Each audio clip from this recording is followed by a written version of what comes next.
Hey, Dad. Continuing with Brooks Robinson, number 73, and Joe Posnanski's 100 all-time greats.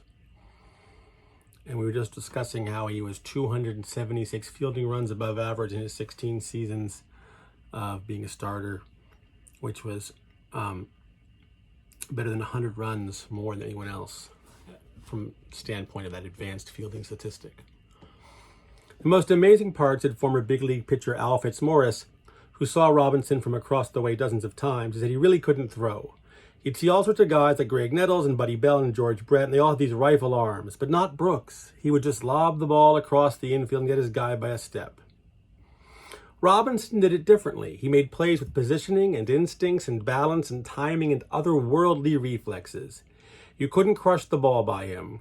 Nobody could dive to the dirt, scramble to his feet, and throw like he could.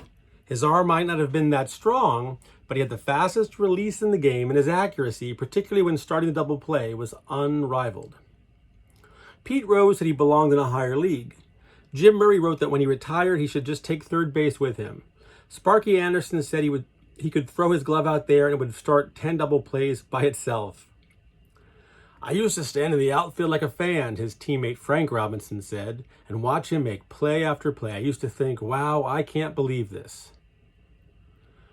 Brooksy was not a great hitter, except occasionally. He was a great hitter in 1964 when he hit .317 with a .368 on-base percentage, .521 slugging percentage, 28 homers, and led the league with 118 RBIs. He won the MVP that year. He had 300 total bases in 62. He drove in 100 runs in 66, and he hit .294 in 60. But all in all, the offensive limitations scouts saw in the young Brooksy were real. He couldn't run. He didn't have great bat speed. But he didn't have all that much natural power either. He got the most out of himself because that was his way. In all, he finished with more than 2,800 hits, more than 250 homers, more than 1,300 RBIs. Take away his last 3 seasons when his bat went dead, and he was a 108 ops plus hitter. Remember, ops is on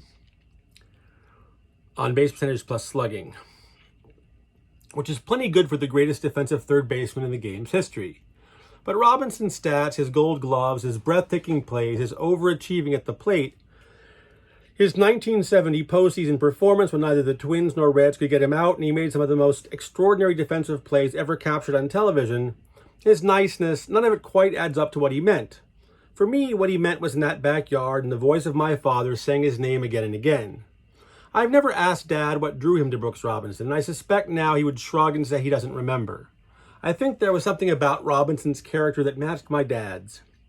For my father, there was the daily grind at the factory, the grouchiness of his bosses, the monotony of the grueling work, the realization there were no promotions ahead, but every day he came home and took us to the pool or played catch in the backyard or helped with homework or did something that altered our lives just a little.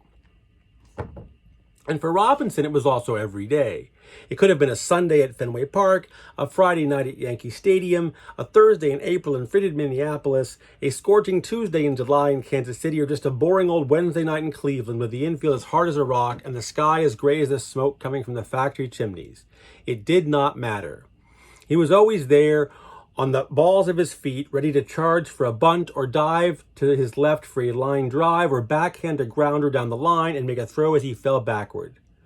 That's it, my dad yells as I dive into the grass in our backyard, snare the ground ball, jump up to my feet and make the throw. That's it. That's Brooks Robinson. Okay, that's the end of part 2, Dad, and I'll do another one soon. Love you.